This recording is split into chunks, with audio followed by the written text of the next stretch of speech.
What's going on, people? It's your boy Forde, aka Forde Have Mercy. Now, I've been promising to do this video for a very long time now. I apologise, I've been sleeping on this one, but I'm here to make it up to you guys, and I've got a lot to get through, so make sure you listen very carefully. Now, starting off with these Mike Ashley rumours. Now, Mike Ashley, has he been a fair owner?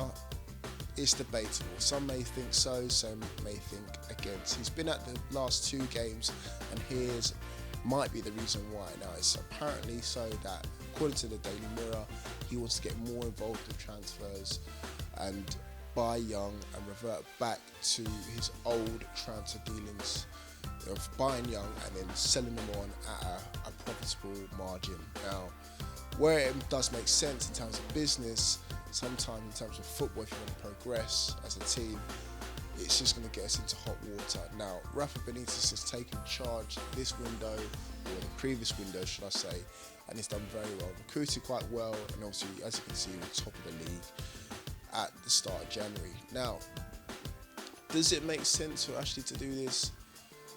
No, but I can see where he's going with it, because end of the day, he wants to make sure that Newcastle United is profitable, but it could hinder us going forward as a club. Now, I don't really think Mike Ashley's taken a backseat ever anyway. I think he's just kind of lent his ear and kind of listened to what the fans have had to say and let Rafa get on with things, but he's always been in the background making sure that things are ticking over nicely and smoothly. Now, with this January transfer window, we've been linked to so many players. I think we've still got the same model as before in terms of buying young. Yes, we might look for the occasional experienced player, which can work well. We've got the likes of Darren Murphy, who's over the age of 30, Jesus Gomez, who's over the age of 30, and sometimes that works well. If you look at our previous time we was in the Championship, we had a lot of older players like Barton Nolan, Steve Harper, Alan Smith, and those are the ones who kind of rallied us on to make sure that we got out of the Championship, and that's what we kind of lack in this team here. Yes, we've got a lot of youth, but we need a lot of experience in amongst that, so probably not the baddest thing in terms of getting young players, but again, we need to mix it to just make sure we've got the right chemistry so we can get out of the Premier League, get out of the Championship, back into the Premier League at the first time of our season. So that's my take on that one. Now, getting into the transfer rumours, quite a few to get through. I'm going to try and race through them as quickly as possible so I don't take up too much of your time. So let's get on board with it.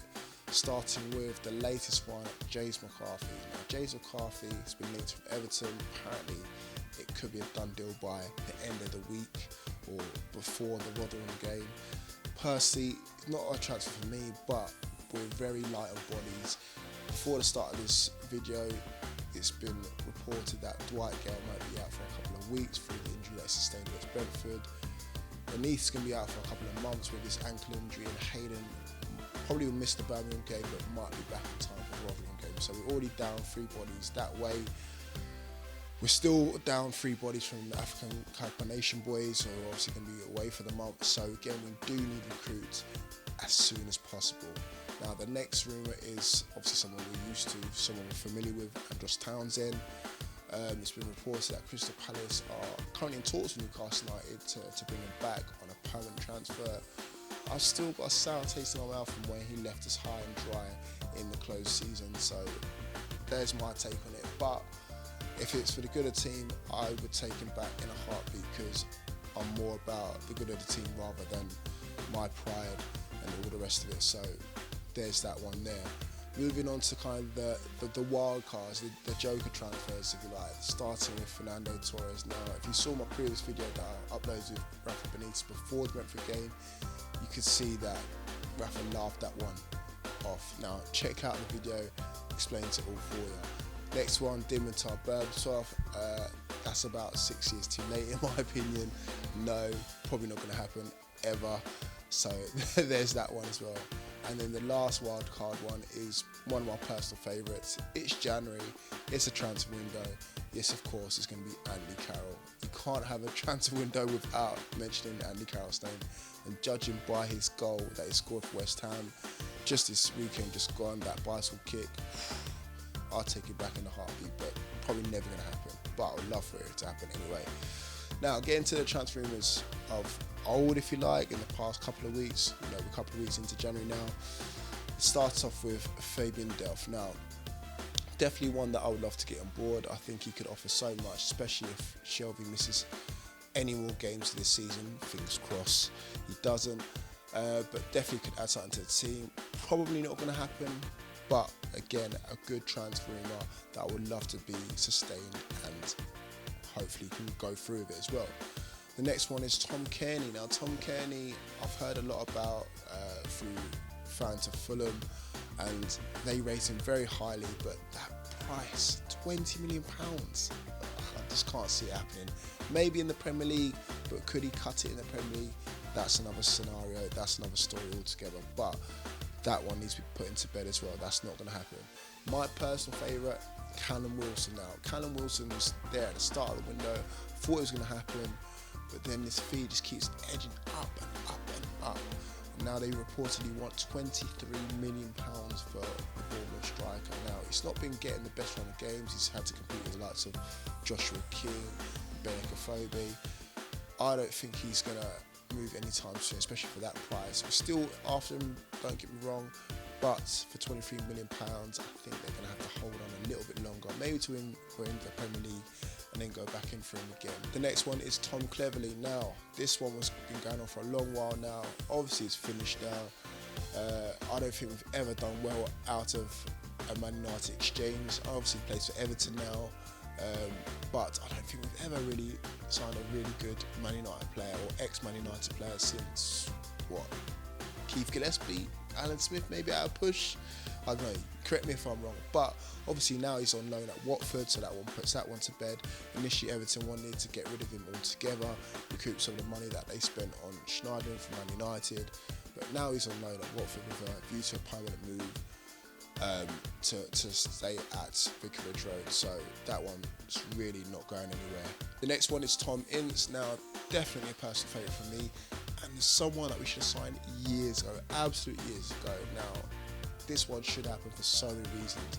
One, because he's a talented player, and two, it'd be so good to wind up Derby fans and Steve McLaren. But Steve McLaren has come out, got some freezing cold water, poured it all over this story and said, look, I'm not looking to get rid of my best player or one of my star players, especially when we're pushing for promotion this season.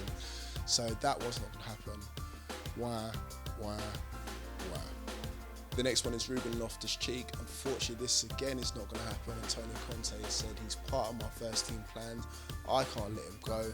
I didn't even know at the start of the window he was Carl Court's half brother. Doesn't play like him, that's for sure. But apparently this is not going to happen at all.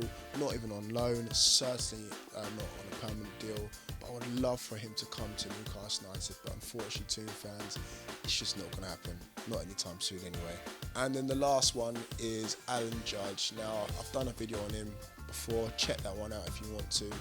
Brentford midfielder. He's been out for quite a while now, obviously sustaining injury. He's been out for about 2 or 3 months.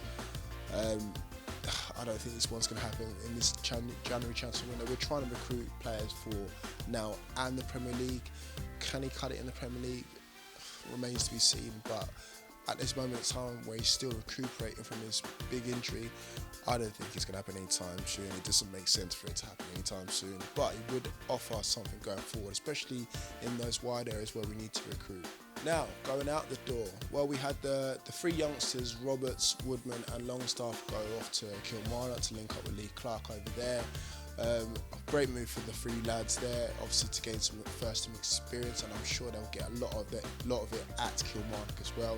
So that's great for those guys as well. Also, we had Alex Gilead, who's off at Bradford City now to the end of the season. We've got quite a good relationship with Bradford City, I believe. In recent years, we've had the likes of Ivan Toney go there, Curtis Good went there a couple of years ago. So really, really good relationship in terms of players, youngsters as well, going out on loan there and kind of learning their craft. So hopefully that works out for Alex Gilead in the same sort of way as well. And now the last transfer outgoing is Chet Tiote. Now this guy's been linked with teams from Russia, China, UAE. Now Sporting Gijon want to have a go at taking him off our hands. Now, it was reported that it might not even get a fee for him, so that 60 grand a week or however much he's on might be finally taken off our wage books and allotted to someone who actually wants to play for us. I mean, yes, he made an appearance against Birmingham City in the Cup, but before that I ain't heard anything from him at all. So please, for his sake, for our sake, for everyone's sake involved, please just go Tiote. It just makes sense, you know. Lower your wage demands, get the last 3 or 4 years out somewhere where you can play and you want to play, and then do everyone a favour, and then we can just all move on from here. So there you have it. Hopefully the James McCarthy and Andros Townsend rumours actually materialise and we can get some bodies through the door. We've got the 3 guys out, Dwight Gale, Vernon Anita, and of course Isaac Hayden out through injuries, short and long term. We still got Rolando Aaron's out injured for the rest of the season, and Jesus Gamez out for the end of the season. We've got the 3 lads at the African Cup of Nations. We've got John Joe Sherwood to come back, so that's a plus. But in terms of injuries, it's looking very, very hefty. So fingers crossed we can get some more people through the doors. Now, it's only 2 weeks into the January transfer window. Got a couple more weeks to go. Hopefully, things can materialise a lot quicker than they have done already. Thank you guys for watching. Thank you guys for listening. I'll see you guys all soon. Keep it tuned.